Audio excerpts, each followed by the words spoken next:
नमस्कार, मैं शेखर भारद्वाज। 2 सप्ताह से भी कम समय में भारतीय 7 चरण के लोकसभा चुनाव में मतदान होंगे, जो 19 अप्रैल से शुरू होगा और 1 जून को समाप्त होगा।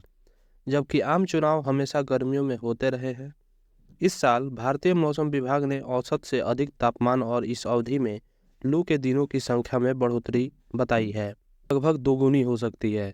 10 से 20 दिन होने का अनुमान लगाया है, जबकि हर गर्मी में 4 से 8 दिन होते थे।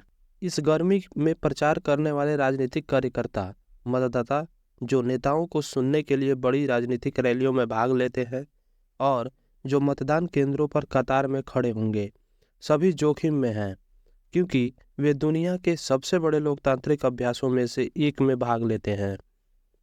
क्या भारत अत्यधिक गर्मी की स्थिति में चुनाव के लिए तैयार है? हमने उन विशेषज्ञों से बात की जिन्होंने पार्टी कार्यकर्ताओं और मतदाताओं के लिए शामिल स्वास्थ्य जोखिमों को रेखांकित किया और चुनाव आयोग और स्वास्थ्य अधिकारियों से स्पष्ट विस्तृत निर्देश के लिए तर्क दिया। मतदान के दोनों दिन 19 अप्रैल और 26 अप्रैल उत्तर पश्चिमी और मध्य भारत में फैले निर्वाचन क्षेत्रों में तापमान 40 डिग्री सेल्सियस के करीब रह सकता है। चुनाव आयोग ने राजनीतिक दलों के लिए एक सलाह जारी की है। हालांकि कई पार्टी कार्यकर्ताओं से स्क्रॉल ने बात की तो उन्होंने कहा कि उच्च तापमान से बचने के लिए उन्होंने अभी तक प्रचार कार्यक्रम तैयार नहीं किया है। 19 अप्रैल को पहले चरण का चुनाव होगा, जिसमें 21 राज्यों और केंद्र शासित प्रदेशों में मतदान होना होगा। इनमें से 19 क्षेत्रों के IMD डेटा के स्क्रॉल के विश्लेषण से पता चलता है कि 4 राज्यों और केंद्र शासित प्रदेशों में उस दिन तापमान 38 से 40 डिग्री सेल्सियस तक पहुंचने की संभावना है। इनमें मध्य प्रदेश, महाराष्ट्र, पुडुचेरी और राजस्थान के कुछ हिस्से शामिल हैं। यह विश्लेषण IMD के 2 सप्ताह के हीट वेव पूर्वानुमान के डाटा और 5 अप्रैल से 2 मई तक लगभग 1 महीने के लिए अधिकतम तापमान के दीर्घकालिक पूर्वानुमान पर आधारित है। 4 अप्रैल को उपलब्ध आंकड़ों के आधार पर ये डाटा आया है। पहले वाले सप्ताह में उत्तर प्रदेश, मध्य प्रदेश, झारखंड और छत्तीसगढ़ के कुछ हिस्सों में तापमान 40 डिग्री सेल्सियस से अधिक होने की संभावना है। मतदान के दिन 19 अप्रैल को सीधी, छिंदवाड़ा, जबलपुर, बीकानेर, चूरू, सीकर, जयपुर, दौसा और नागौर जैसे लोकसभा क्षेत्रों में तापमान 38 से 40 डिग्री सेल्सियस के आसपास रहने की संभावना है। राजस्थान, अलवर, भरतपुर, करौली, धौलपुर और झुंझुनू, महाराष्ट्र, रामटेक, नागपुर, भंडारा, चिरौली और चंद्रपुर, उत्तर प्रदेश में नगीना, गोरादाबाद, पीलीभीत और रामपुर के कुछ हिस्सों में तापमान 34 और 38 डिग्री सेल्सियस के बीच रहने की संभावना है और बिहार के औरंगाबाद, गया, जमुई और नवादा सभी सीटों पर 19 अप्रैल को मतदान होना है।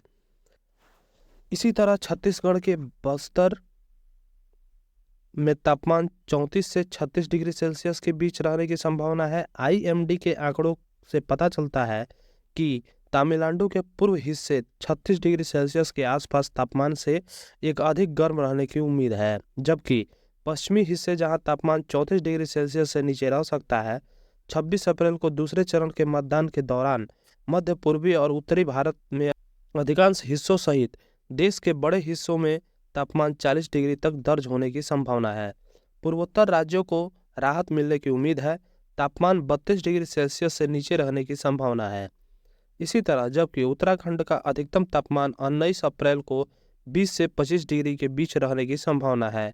राज्य के उत्तरी हिस्से 1 डिग्री अधिक गर्म होने की उम्मीद कर सकते हैं। विशेषज्ञों का कहना है कि इस तरह की गर्मी के प्रत्यक्ष और अप्रत्यक्ष संपर्क से स्वास्थ्य पर गंभीर प्रभाव पड़ सकता है।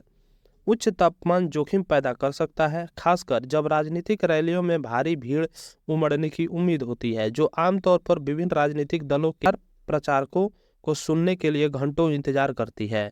पिछले साल महाराष्ट्र के खारघर में एक बड़ी सभा ने साबित कर दिया था कि स्थिति कितनी खतरनाक हो सकती है। एक समाज सुधारक के सम्मान में राज्य प्रायोजित समारोह में हजारों लोग सुबह की कड़ी धूप में 6-7 घंटे तक बैठे रहे। घटना के बाद लू लगने से कम 14 लोगों की मौत हो गई। गांधीनगर स्थित Indian institute of public health के पूर्व निदेशक दिलीप मावलंकर ने कहा, यह गर्मी के सीधे संपर्क का एक उदाहरण था उन्होंने कहा, अप्रत्यक्ष हीट स्ट्रोक अधिक आम और अधिक प्रचलित है। आप सभी को ये जानकारी कैसे लगी कमेंट करके जरूर बताएं। आप हमारे चैनल को सब्सक्राइब करें, बेल आइकन को प्रेस करें ताकि जब भी कोई नई वीडियो अपलोड हो आप सभी को नोटिफिकेशंस मिल सके। नमस्कार, मैं शेखर भारद्वाज।